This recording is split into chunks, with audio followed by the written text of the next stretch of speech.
dentro de lo que es la alerta amarilla, vamos a traer un tema muy importante, ¿no? Como es el shock séptico con obstetricia. Lo importante de esto es que tenemos que ver primero la etiología, el diagnóstico y finalmente haremos el tratamiento.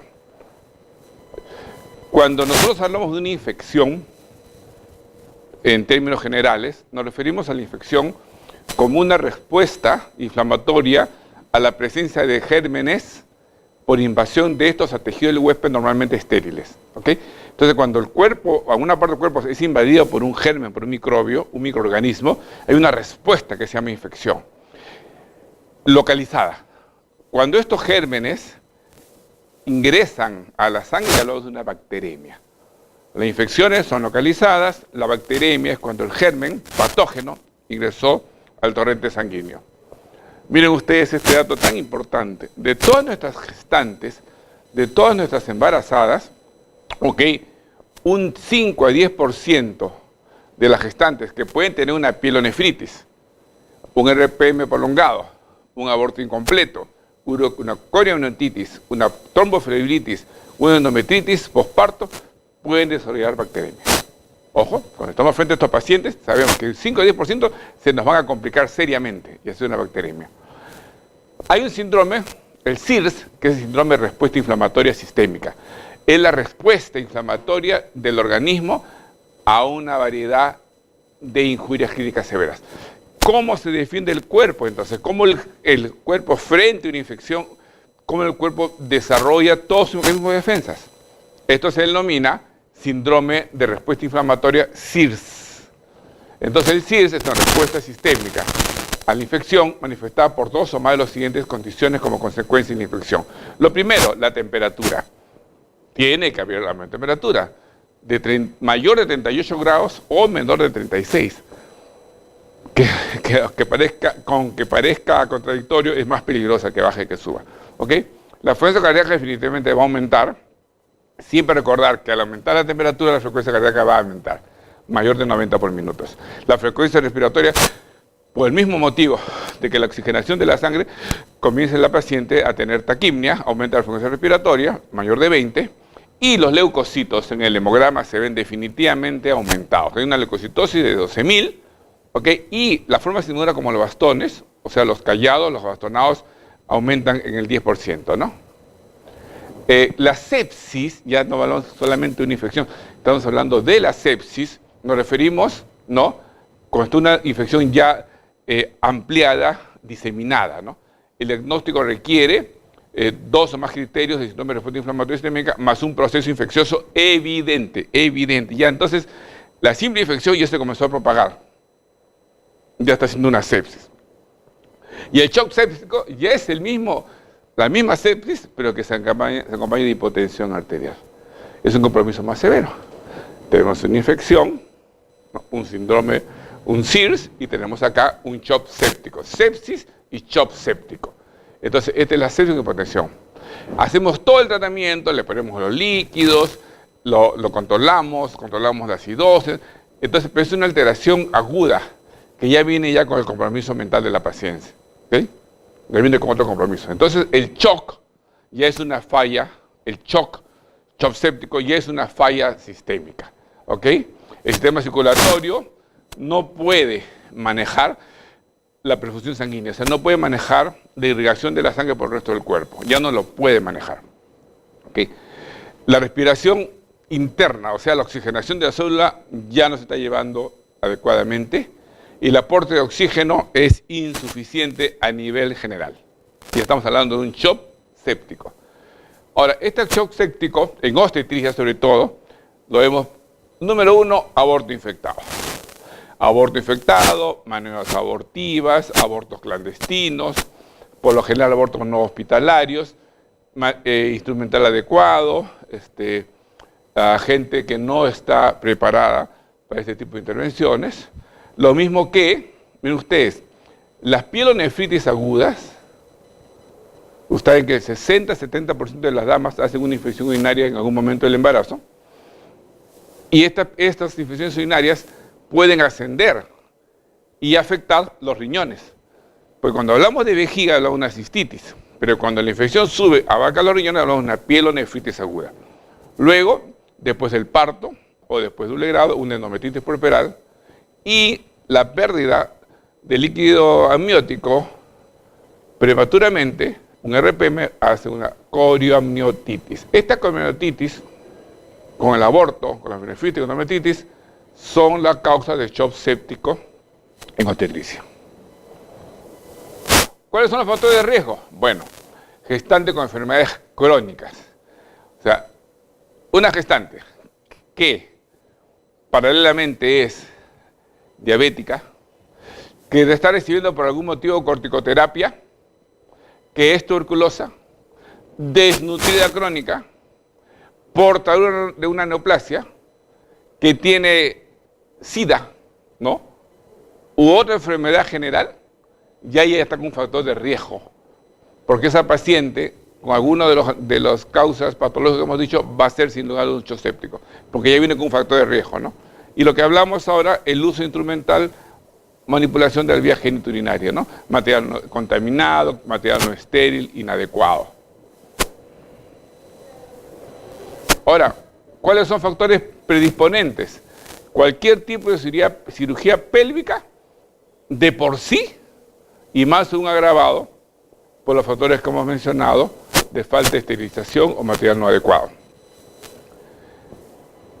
El simple hecho de poner una sonda vesical, la cateterización de las vías urinarias, no poner la sonda vesical, no ponerla de compromiso por salir del paso o por hacer algo muy rápido o por lo apresurado de una intervención quirúrgica, no ponerla sin los cuidados básicos.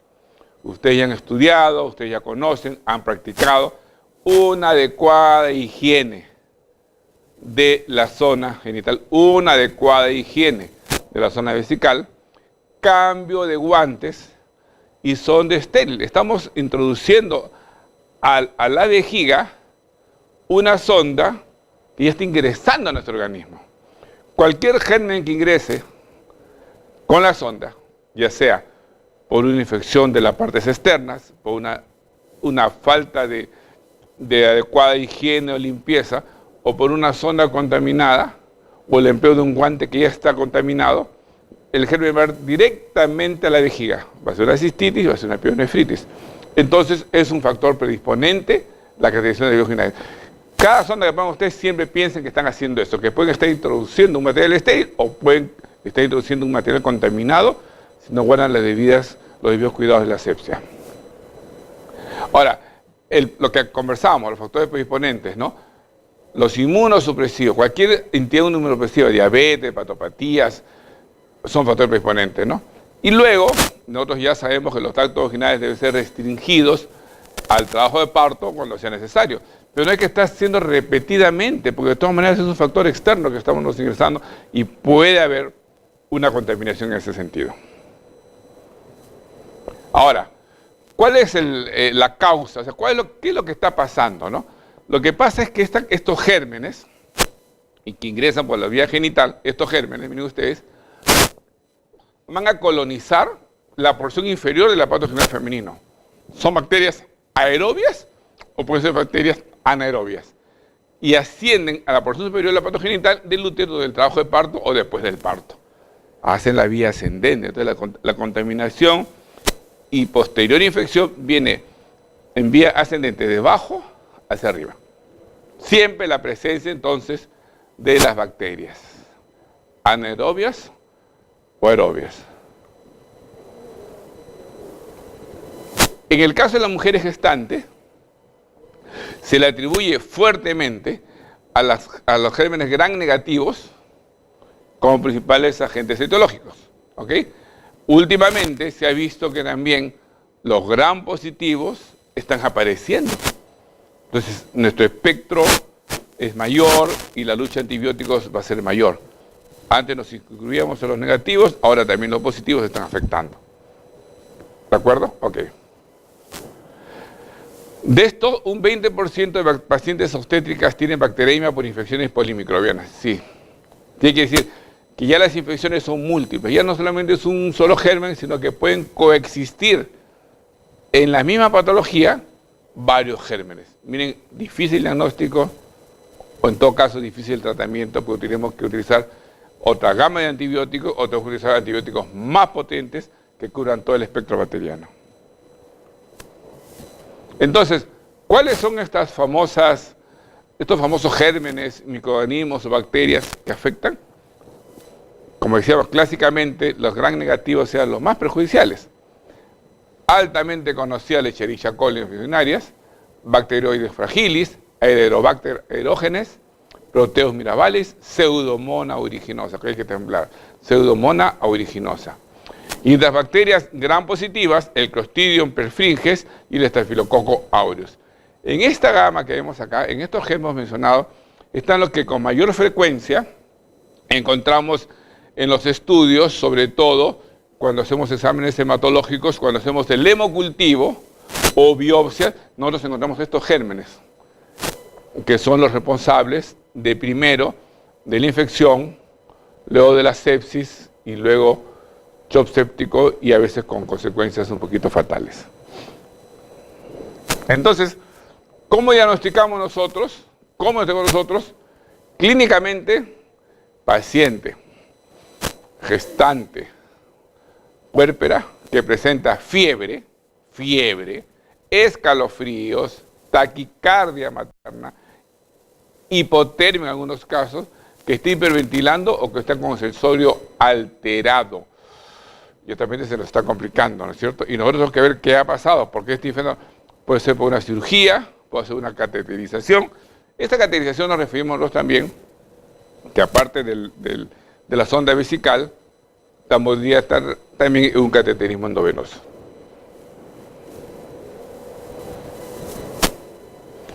¿Cuál es lo ideal? Lo ideal es identificar al agente etiológico. Mencionamos ahora una lista y teníamos ahí los negativos y los positivos. ¿Cómo saber cuál es? Tengo que hacer una identificación del agente etiológico por cultivos. Hemocultivos, urocultivos, secreción bronquial, secreción vaginal. Tenemos que buscar qué germen es, aislar el germen patógeno para un tratamiento directo y efectivo, con la unidad de tiempo que nos va ganando. Y luego evaluar al paciente cómo está su flora microbiana normal, qué barreras mecánicas existen, cómo está su estado inmunológico. Tenemos que valorar qué tanto el paciente también como persona se va a poder defender hasta este agente agresor.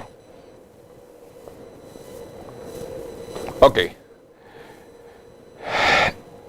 ¿Qué parámetros podemos nosotros tener en cuenta para ver, una vez hecho el diagnóstico, el pronóstico, el estado del paciente?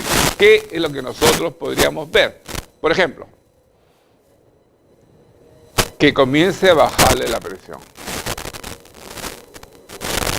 que comience a tener disminución en la cantidad de orina, una oliguria, que comience a sangrar, que el paciente se comience a poner amarillento, histérico, puede estar hablando de compromiso hepático, que luego de una leucocitosis inicial de reacción infecciosa con desviación izquierda, o sea, con presencia de leucocitos jóvenes como son los abastonados, los callados, comienza a presentar leucopenia, baja leucocitos. El sopor, que es un estado de confusión mental, bajan las plaquetas por consumo, es una trombocitopenia. Llega a dejar de miccionar, presenta anuria. Preocupémonos, ya, ¿por qué no orina? ¿Qué está pasando con sus riñones? Hay una insuficiencia renal. La coloración de la piel puede presentar cianosis, signo de alarma. Si bien al principio presentaba palidez, ahora no presenta cianosis. Y puede haber insuficiencia cardíaca. O sea que el corazón ya no está en el estado de un bombeo, de una perfusión sanguínea adecuada, sino que más bien ese corazón está insuficiente. Ya no tiene la fuerza suficiente para bombear la cantidad de sangre que necesita el organismo. Y finalmente, el paciente hace una acidosis metabólica, cuerpos cetónicos en sangre, y puede llegar a un coma. Miren cómo se nos está complicando y miren cómo se está comprometiendo el organismo. Y de una infección que aparentemente es leve, pero no diagnosticada y no controlada, puede ir progresivamente y perjudicando al paciente negativamente. Ahora, es lógico que clínicamente tenemos que hacer un diagnóstico de qué enfermedad o qué infección o qué septicemia es realmente de origen obstétrico, ginecológico, o puede ser concomitante a algún tipo de infección que no necesariamente esté relacionado con la obstetricia, no necesariamente. Entonces, diagnóstico de enfermedad, ¿qué? En la parte hemodinámica con anafilaxias, con shock anafiláctico, con una intoxicación, que no necesariamente tiene que ver nada con maternidad. Puede ser también una insuficiencia suprarrenal de la paciente, intrínsecamente presente esto. Puede tener una cetoacidosis diabética, o sea, no necesariamente comprometido, sino por otro tipo de patologías. Clínicamente con hemorragias, confundirnos con hemorragias, embolismo pulmonar, infartos del miocardio, aspiración, vasculitis sistémica o pancreatitis. Esto entra en el diagnóstico diferencial. No todo es obstétrico, no todo es ginecológico, puede ser que esté a la vez. Ahora miren ustedes, cuando hablamos de un shock séptico, ya el shock séptico, con este compromiso de baja de presión, de taquimia, de sudoración, de acidosis metabólica, no tenemos formas, ¿no?, de establecer los estadios de shock séptico, lo que nosotros llamamos el shock temprano, el shock inicial, el shock que se le dice también caliente, hay otro que es en frío. En este caso hablamos de shock temprano o caliente. El estado mental está alterado y hay una confusión. El paciente no sabe dónde está, el paciente no reconoce, se confunde al familiar, se confunde al profesional de la salud, lo confunde, no se ubica bien, o niega haber recibido medicamentos, ¿no? O si es puérpera dice que no ha tenido hijos, si está gestando niega la gestación. Hay una confusión mental, la piel está caliente y rubicunda, ¿no?, porque hay una vasodilatación periférica de compensación. Taquimia o respiraciones superficiales, taquicardia materna, la temperatura está inestable, no controla, puede haber hipertermia o hipotermia. Hay una hipotensión definitivamente, el gasto cardíaco está alterado, la resistencia vascular sistémica está disminuida y el flujo sanguíneo se distribuye en forma no uniforme. En el shock tardío, pues el otro era shock temprano caliente, en el shock tardío que vamos a ver ahora, ya la piel se pone fría. ¿Por qué? Porque hay una vasoconstricción periférica. ¿Por qué? El organismo tratando de compensar y que le llegue sangre a los riñones, al hígado, al corazón, comienza a restringir la sangre que va a la periferia. Entonces comienza a hacer constricción y ya se presenta una piel fría. Por eso se presenta la piel fría. En un inicio es caliente, después es una piel fría, ¿sí? Y entonces nosotros vemos ahí, ya no orina adecuadamente, está reteniendo líquidos, oliguria, está cianótico el paciente, y puede tener un síndrome de distrés respiratorio el adulto, un síndrome de distrés respiratorio. El gasto cardíaco se ha disminuido, ya no hay una buena perfusión por la insuficiencia cardíaca, hay una resistencia vascular sistémica aumentada, hay mala perfusión tisular, ya no le llega sangre al tejido, hay una acidosis local y microtrombosis porque las plaquetas comienzan a agregarse, entonces hay microtrombosis diseminada. Eso estamos ya en el shock frío o el shock tardío. El shock secundario, desgraciadamente este shock va a avanzar de frío a caliente y se hace un shock más profundo. Y miren ustedes acá, ¿no? Irreversible, desgraciadamente. Este shock ya es irreversible. Está completamente obnubilado. Ya no está soporoso, está obnubilado. Ya prácticamente está con el sensorio muy comprometido. Ya no orina, le baja el azúcar en sangre. Se presenta una coagulación intravascular diseminada. El gasto cardíaco está disminuido, la resistencia vascular periférica disminuida, y ahí ya hay una falla cardíaca, ya hay una miocardia. O sea que una simple infección hace una sepsis, hace un shock séptico, y miren acá, hace un shock secundario irreversible. ¿Qué quiere decir? Que de esto no va a salir el paciente. de esto ya no va a salir el paciente, ya no es recuperable. Ya que en ese caso no es recuperable el paciente, ¿no?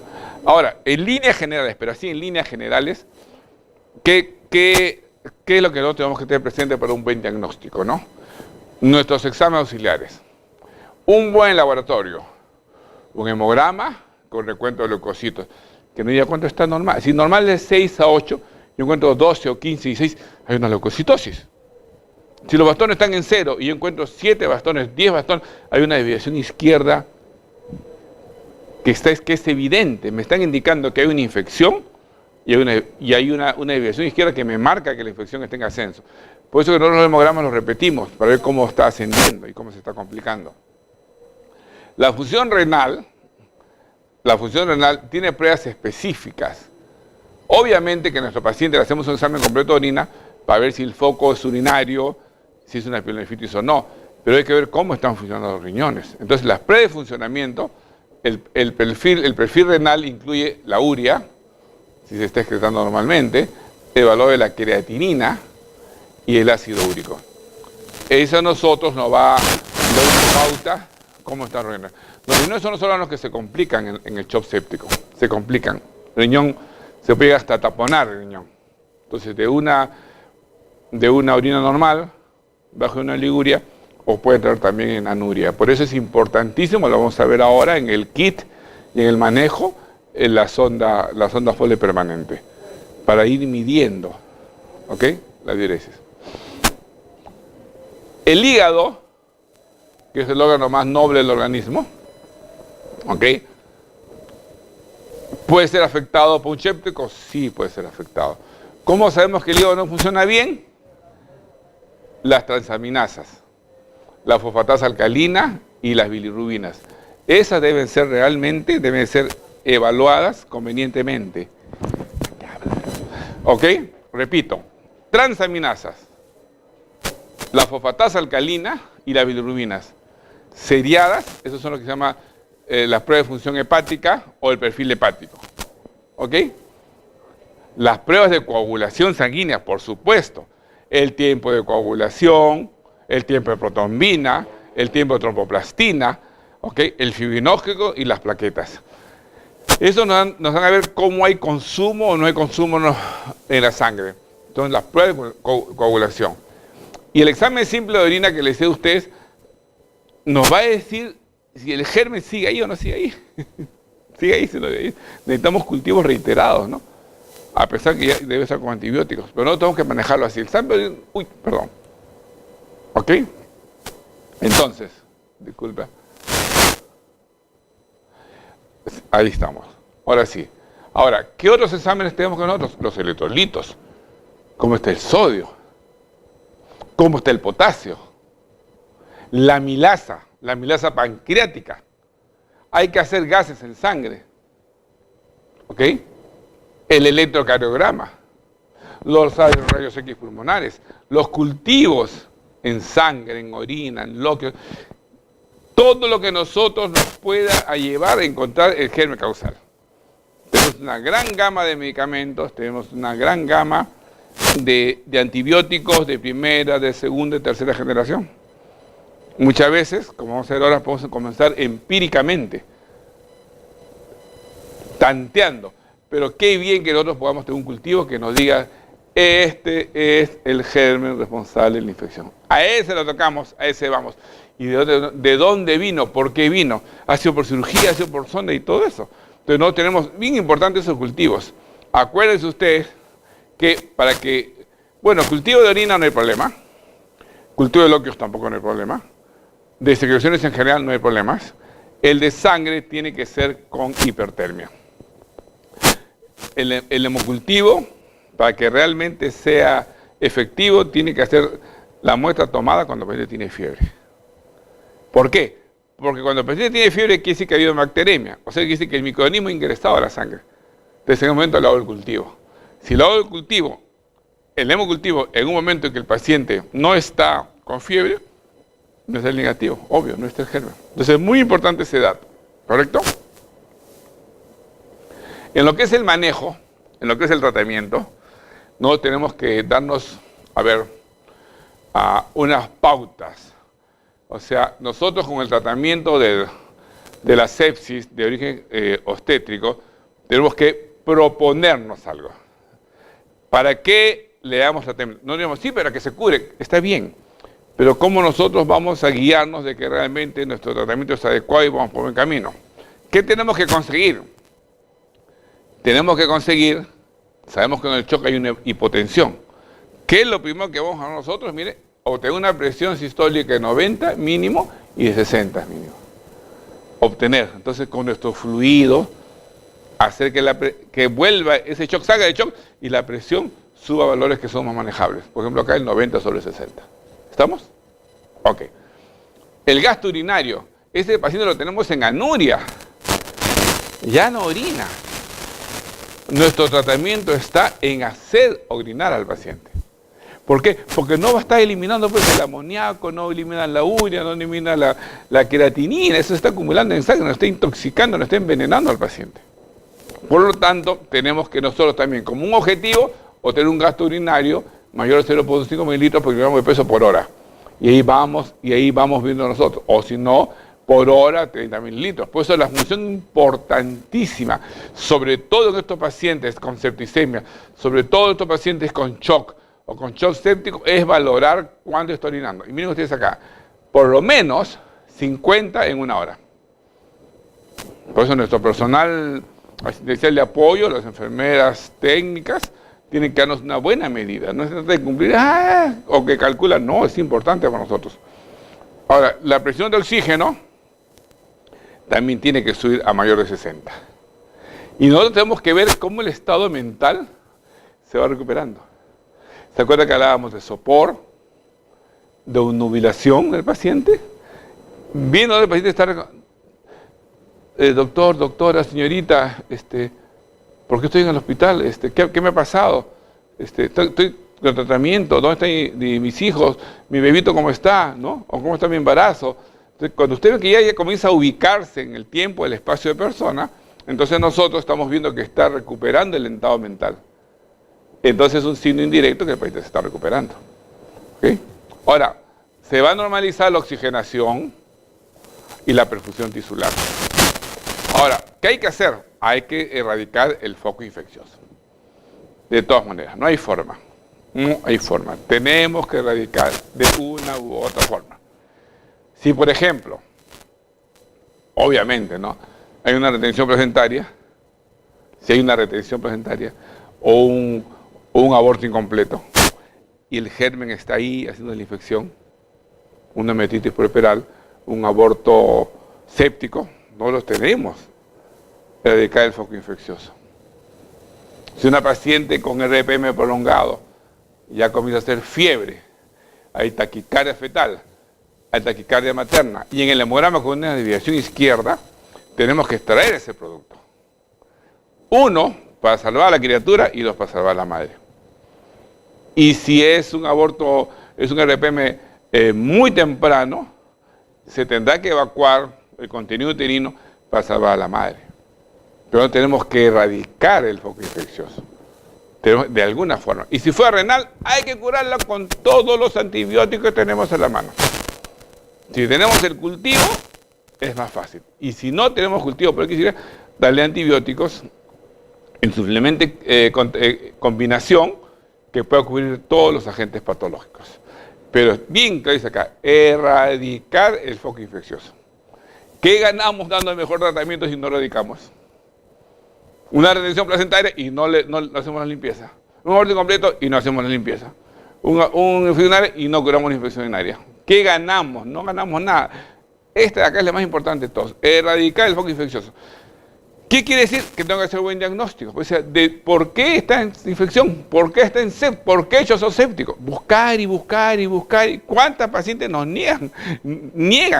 No, yo no estoy niega. Y nos complican porque hemos visto cómo progresivamente un paciente que solamente comienza con temperatura puede llegar hasta un séptico, a un shock séptico. Y hemos visto ya el irreversible. Decirles que ya hagamos lo que hagamos, ya no vamos a poder tener nada, ¿no? ¿Y qué hay que hacer una histerectomía? Hay que hacer la histerectomía, pues.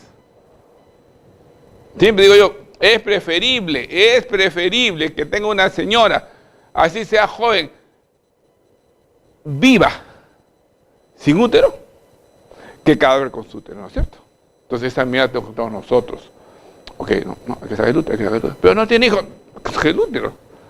Preferible que esté viva y sin útero que fallecía con su útero puesto, ¿no? Entonces es una medida que nosotros tomamos, ¿ok?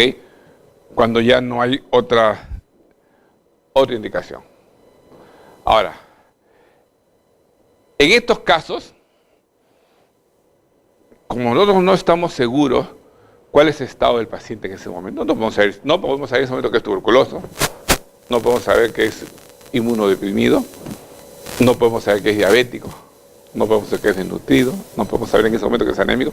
Hay que actuar rápido, que no nos gane el tiempo, que no. Entonces, miren lo que tenemos que hacer nosotros en el manejo, ¿eh? Expansión rápida del volumen. Líquidos, fluidos, ¿ok? Nuestro cloruro de sodio 9 por 1000 centímetros cúbicos, seguido por 150 a 200 mililitros por hora. ¡Boom! A chorro. Es ideal colocar un catéter venoso central. Un catéter venoso central, ¿ok? Y equipo para medir la presión venosa central permanentemente. ¿Qué estamos hablando? De un monitor. Un monitor de signos cardíacos fetales, ¿ok? Y nosotros vamos a usar soluciones cristaloides, podemos usar. ¿Ok? Podemos usarlo porque eso nos dan terapia de soporte. Los fluidos, ¿no? Nosotros tenemos que llenar ese espacio intravascular. ¿Por qué? Porque se está disminuyendo por el shock el líquido del espacio intravascular y mejora el gasto cardíaco. Lo que hablamos hace poco, colocar la sonda Foley y mantener la diuresis a 0.5 centímetros por kilogramo de peso por hora. Claro, al mínimo 30 centímetros cúbicos por hora. Okay, ahí está, 0.5 centímetros cúbicos, ¿no es cierto? Por kilogramo por hora o 30 al mínimo por hora. Porque tenemos que mantener la diuresis de alguna forma. Paciente infectada o con shock que ya no orina, mal pronóstico, ya se está alterando funciones, en este caso renales, ¿no? La acidosis metabólica, o sea, la sanguínea, ¿no? El pH, si está menor de 7.2 o bicarbonato menor de 10 milicalentos y los disturbios del sodio, potasio, esto no tenemos que corregirlos. Con nuestro AGA, con los electrolitos, vamos a corregir esto. ¿Cómo está la cifra de sodio, potasio, calcio, magnesio? Tenemos que corregirlo, ¿sí? No podemos nosotros estar indiferentes cuando hay una alteración hidroelectrolítica. Este manejo de acá es hidroelectrolítico. Ahora, si no revierte la hipotensión a pesar de la presión venosa central y la cantidad de líquidos, entonces podemos estar pensando que ya se está instalando un shock séptico. Y tenemos que usar inotropos. Cuando hablamos de inotropos, estamos hablando de que una paciente en shock séptico, que por más que hacemos, la presión no está subiendo, ese paciente se nos está yendo. ¿Cómo si tú le pones a un paciente a chorro 1 litro de cloruro de sodio y la presión no sube? Tiene que subir la presión. En este caso no sube. Entonces, ¿qué pasa? Que el shock séptico ya está consumiendo. Está bajando la presión. Entonces, ese paciente se nos puede ir. Ese paciente nosotros lo podemos perder. En ese caso, si está escrito, estamos obligados al uso de inotropos. Le ponemos dopamina, ¿para qué? Para elevarle la presión. Mientras seguimos con el tratamiento, porque si no, el paciente se nos va. Entonces, cuando decimos, ya está con los inotropos, estemos alerta, podemos perder ese paciente. Porque nosotros artificialmente le estamos elevando la presión, mientras vencemos el shock.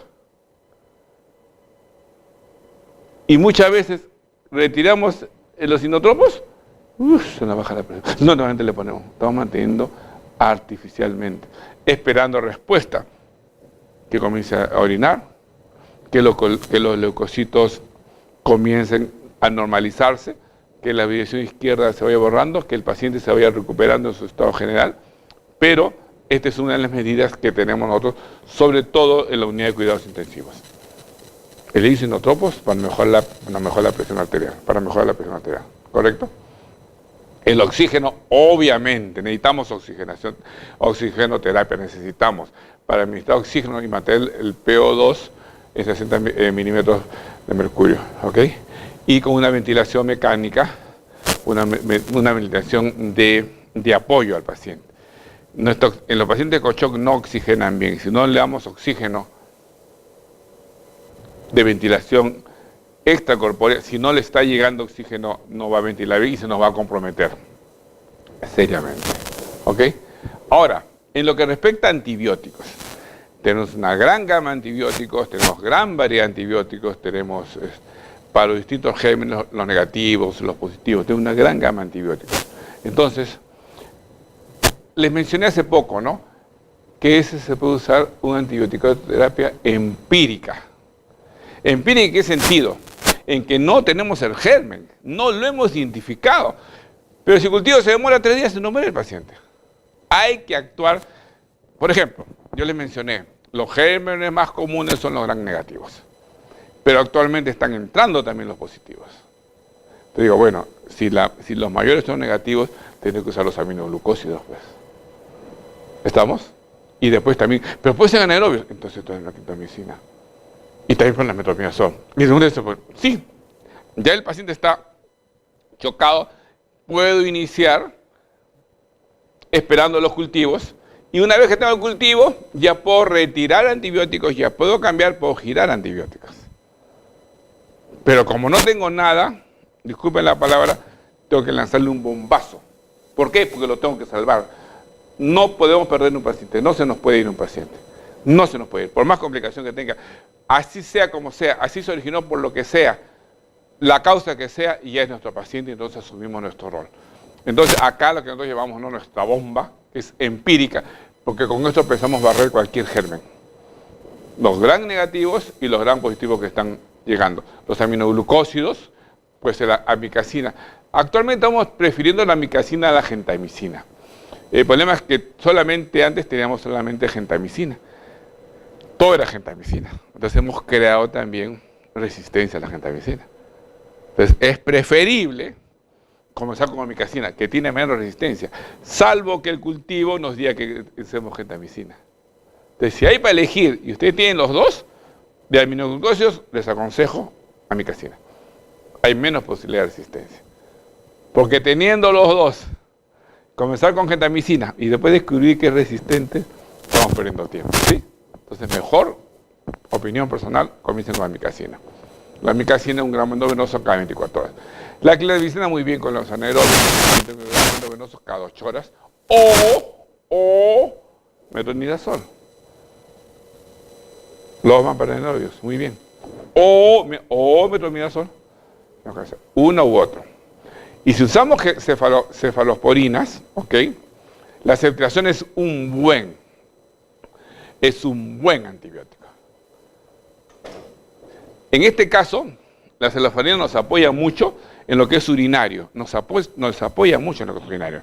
Y nosotros preferimos dar ceftriaxona 2 gramos endovenosos cada 24 horas. Muchas veces nosotros, justamente para evitar esta patología, pielonefritis, ¿ok? Pielonefritis severas, con fiebres, ya atacamos con cefalosporinas. O sea, cuando hacemos un diagnóstico de infección urinaria, podemos comenzar con amicacina, perfecto. Pero si le damos más comprometido, comenzamos con cefalosporina. ¿Por qué? Para evitar que ese paciente se nos complique. Solamente tiene infección urinaria. Infección urinaria, ya saben ustedes, puede ir a septicemia, puede ir a shock séptico y shock irreversible. Entonces, que no les extrañe que ustedes nos mandan un paciente con pielonefritis y que lo vea que la señora los leucocitos están muy incrementados, la desviación izquierda es muy marcada con los bastones, el examen está muy patológico, que no les sorprenda que podamos empezar con la ceftriaxona de 7 a 10 días. Para cortarle, no lo dijimos ahora, ¿no? Busca el foco, extermina el foco, vence el foco infeccioso. Ahí evitamos que se complique. ¿Ok? Entonces, vuelvo a lo que acabo de decir. Buscar el foco infeccioso, identificar de una paciente puérpera o poslegrado o gestante, buscar el foco infeccioso y tratamiento quirúrgico si merita. Claro, el tratamiento quirúrgico, hablamos nosotros de los legrados o histerectomía si fue necesario, o interrumpir el embarazo si fue necesario, ¿no? Ahora, si no hay respuesta clínica a carga de fluidos, colocar catéter para presión ventral para guía de fluidos, yo prefiero la catéter, le pongo su presión ventral, de ahí controlo todo. Fluidos y le controlo la presión ventral también. Optimizar la precarga y maximizar el débito cardíaco, claro, con el control adecuado de fluidos. No la puedo tampoco sobrehidratar a la paciente. ¿Ok? Y como comenzamos ahora, después de la precarga es óptima, y si no hay respuesta en la presión arterial, dopamina. Levantemos la presión arterial del paciente para que nos dé tiempo a actuar. Si una paciente que está con hipotensión, se nos va. Se nos va porque todavía el antibiótico no ha entrado a tallar, a hacer su verdadera función. Entonces levantémonos artificialmente, levantemos la presión arterial artificialmente para que el antibiótico llegue a actuar, vence el foco infeccioso, y una vez que yo quite el inotropo, ya no baja la presión. ¿Por qué? Porque la paciente ya está regulando su presión. Por eso con el inotropo, recuerden ustedes, me eleva la presión artificialmente. Por eso, cuando la paciente tiene inotropo, yo digo, no, la paciente no está regulando, no está mejorando, ¿no? Esa paciente no es capaz de elevar su presión. Le está dando fluido, le está dando antibióticos y no está levantando. Por eso es que los médicos intensivistas o de la unidad de cuidados intensivos convocan. No mejora, mira, está con inotropos. ¿Qué está pasando? Antes de repente ahí dicen, tiene que entrar, tiene que operar, tiene que hacer esto. Porque se nos está yendo a la paciente. Por eso cuando ustedes escuchen, está con inotropos, por lo menos el cuerpo no está respondiendo en ese momento. No quiere decir que necesariamente esté mal, ni que el pronóstico ya sea irreversible. Quiere decir que en ese momento necesitamos inotropos para poder actuar nuestros fluidos, nuestros antibióticos y nuestro manejo. Que en ese momento es conservador, ¿no?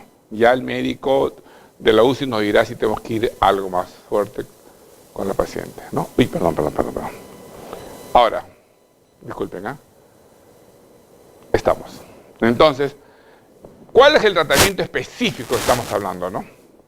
En el aborto séptico hay que hacer una laparotomía exploratoria, a ver si hay una perforación, a ver si la pus ya ingresó al abdomen. Porque puede haber que sea una endometritis circunscrita al útero, pero si es una perforación y está pasando, entonces hacer una laparotomía exploratoria y posiblemente una histerectomía. Hay que sacar ese foco infeccioso. O está lleno de pus, hay que sacarlo. Esa es la bomba de tiempo o esa es la llama del fuego. Hay que sacarla. Si con un incendio tú ves qué está pasando acá, está ardiendo el balón de gas, saca el balón de gas porque si lo deja va a estallar en la casa. Igualito, tienes que sacar el útero. Por eso se habla del tratamiento específico de un aborto séptico, sería la histerectomía, así que el foco infeccioso no se está controlando. Y si hay una corioamnionitis o corioamniotitis que se llama, usualmente por un RM prolongado, terminar la gestación de preferencia por la vía vaginal. Esto es muy importante. Miren, miren, terminar la gestación de preferencia por vía vaginal. ¿Pero por qué, doctor? Si más fácil es necesaria. No, señor, estamos hablando de una corioamnionitis, estamos hablando de una complicación que el feto puede estar comprometido, pero definitivamente una infección uterina interna. Entonces, no, doctor, hay que saber al bebé, le hace uno la cesárea y todos los gérmenes que están dentro del útero de la corioamnionitis los voy a regar en el abdomen. Me hace una peritonitis inmediatamente. Entonces es preferible que utilicemos el canal vaginal para que se expulse el producto y se expulse la infección y puedo terminar con el grado uterino. Pero no contaminé mi abdomen. Entonces dice, de preferencia. ¿Por qué? Porque hay casos realmente que ya son de criterio médico. En el caso que, por ejemplo, la paciente esté en posición transversa, esté en podálico, esté con placenta, pero otra patología asociada que me está obligando, ¿no? O cesárea anterior 3 veces. Entonces me obliga a hacer, con las consecuencias que yo tengo, porque la paciente es más riesgoso en el manejo posterior que había cesárea que a parto. Por eso dice acá bien claro, ¿no? De preferencia, no todos van a parto vaginal. Pero si tiene condiciones, usted es parto vaginal. Que expulse el producto, ojalá que sea viable, que se expulse la placenta, que sea un grado uterino, es más fácil curarlo porque no se contamina el abdomen. Y esto es independientemente de la edad gestacional. Sí, pues independientemente de la edad gestacional. Ok. En el caso de la endometritis puerperal, hay que hacer una limpieza de la cavidad uterina, hay que hacer un legrado uterino, hay que hacer espionaje de cavidad uterina. Antes debemos de cubrir con tratamiento antibiótico, siempre, antes de cualquier procedimiento. Puede ser retención de restos placentarios, que antes decían retención de segundinas, puede ser. Entonces, nosotros tenemos que hacer el legrado uterino y espionaje para limpiar. Si la infección persiste, ¿qué quiere decir? Que ya no es cuestión de los restos, sino que la infección ya agarró el miometrio. Por más limpieza que haga, no voy a poder limpiar eso. En ese caso ya voy a la histerectomía. Salvo que el caso sea demasiado severo con demasiado compromiso, de frente saco el útero. Pero si me da tiempo, hago los 2 pasos. ¿Ok? Y evalúo. Pero si sigue la infección a pesar del grado, entonces ya tengo que realizar la histerectomía. En este caso, independientemente de todo, a la de la paciente, independientemente a las gestaciones o los hijos, independientemente. Como dijimos anteriormente, hay que salvar a la madre, ¿ok? Extirpando el útero, independientemente del futuro de la señora, pero hay que salvarle la vida a la paciente. En la pielonefritis, teóricamente, en relación a los casos que hemos visto, es lo que debería tener respuestas más rápidas, porque tenemos nosotros ya un germen causal, un órgano afectado. Y si tenemos que comenzar con la ceftriaxona, los 2 gramos endovenosos, lo comenzamos. Porque de los casos que hemos visto es el que teóricamente tenía un manejo más rápido, porque solamente es manejo clínico, es manejo médico. No va a tratamiento quirúrgico, ¿no? Entonces, cuando hay pielonefritis, tratamiento venoso, hasta que disminuya la fiebre, y como ustedes saben, seguimos con la norma de que al tercer día ya no tiene que haber fiebre. Primero, al segundo día, los síntomas bajan, pero al tercer día no tiene que haber fiebre. Si hay fiebre, si hay habiendo disminución izquierda, tenemos que rotar otro antibiótico, porque ya no va a haber respuesta. Si el tercer día no hay respuesta, ya no va a haber respuesta. Ese antibiótico no va para él. O es muy bueno, pero es resistente al antibiótico. Ok, eso es en líneas generales, es lo que corresponde a las infecciones, al síndrome de las infecciones, al shock séptico y todo el manejo que nosotros tenemos que hacer. Ok, muchas gracias. Muchas gracias. Ay, perdón.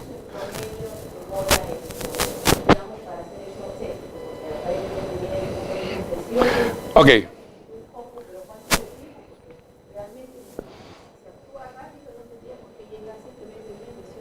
Sí, definitivamente sí. Bueno, a veces no sucede, se demora. Ya.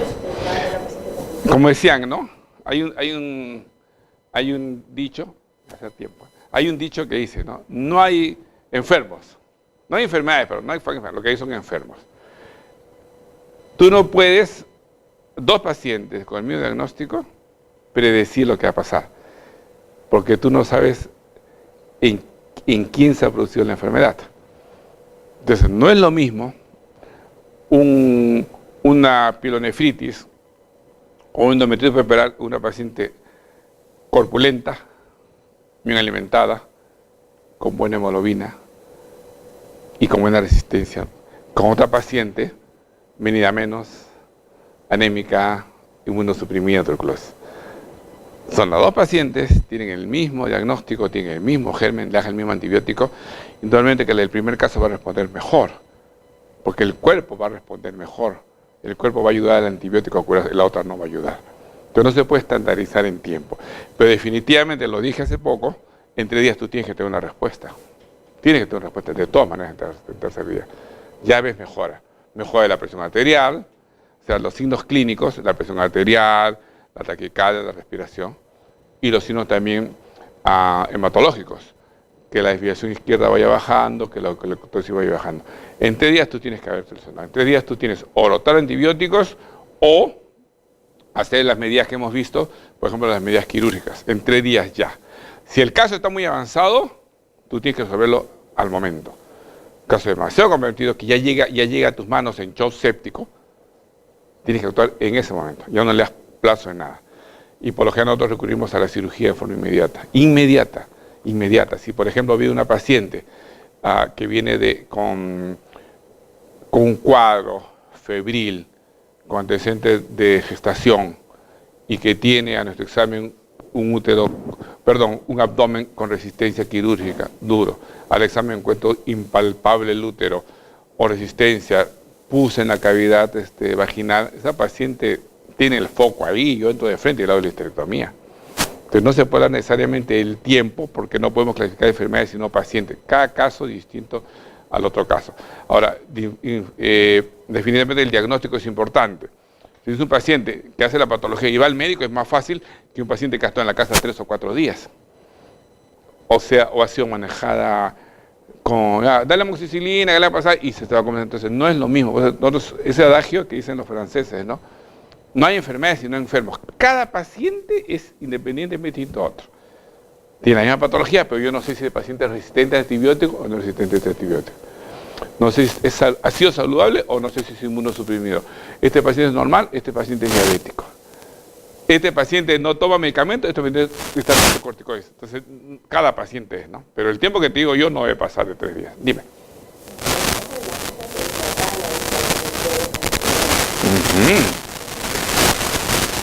Por supuesto, por supuesto. Pero siempre ten presente que muchas veces los pacientes llegan solos, muchas veces llega el taxista, muchas veces la vecina pasó por la puerta de la casa y la vio tindada en el piso, le llevó a la emergencia y no tenemos nada, no tenemos antecedentes de nada. O sea, hay que ponernos en todos los casos, obviamente, ¿no? Claro, si la paciente va con su ficha de control, va con su ecografía y va lúcida. Porque hemos visto cómo en estado de shock tiene, ya hemos visto, ¿no? Sopor, tiene obnubilación. Entonces no sabemos en qué estado llega. Entonces, no podemos generalizar. Nos damos las pautas generales para despertar a ustedes esa curiosidad de preocupación, sobre todo, primero diagnóstica. Ayúdenos ustedes, ¿no? Esta es una paciente que ha sido sometida a una maniobra abortiva hace 2 días, está con fiebre, está, ¡bum! Ya está. ¿Verdad? Esta es una paciente que tuvo coronavirus. Esta es una paciente que tuvo alumbramiento en la casa, no fue atendida convenientemente y lo más probable es que haya tenido restos de placenta. Nos ayudan mucho, nos ayudan bastante porque nos orientan. Pero paciente que viene de cero, tenemos que usar todas las medidas que hemos mencionado nosotros para el diagnóstico. Si el cuadro es severo, lo he mencionado bien claro acá. Entonces, nuestro tratamiento antibiótico empírico, gama antibiótica para cubrir todas las posibilidades. No se nos puede ir una paciente, no. Ustedes saben cómo es en maternidad, ¿no? Una muerte materna es terrible. Y digo, la especialidad nuestra es tan centrada que tenemos a la mamá y tenemos el niño. En una sola perdemos 2. No podemos perder, ¿no? ¿Sí o no? ¿Sí o no? La mortalidad materna para nosotros es el puñal en el corazón. Entonces, todas estas medidas son para incentivarlos a ustedes, para que tomen conciencia, para que vean qué puedo hacer, ya está en mis manos, ¿qué hago? Y ahora en la segunda parte, ahora que hablemos de la alerta amarilla, cuando no veamos esto ahora, vamos a darnos cuenta en qué momento tenemos que actuar en forma distinta. Eso lo vamos a ver en la segunda parte. ¿Ok? Muchas gracias.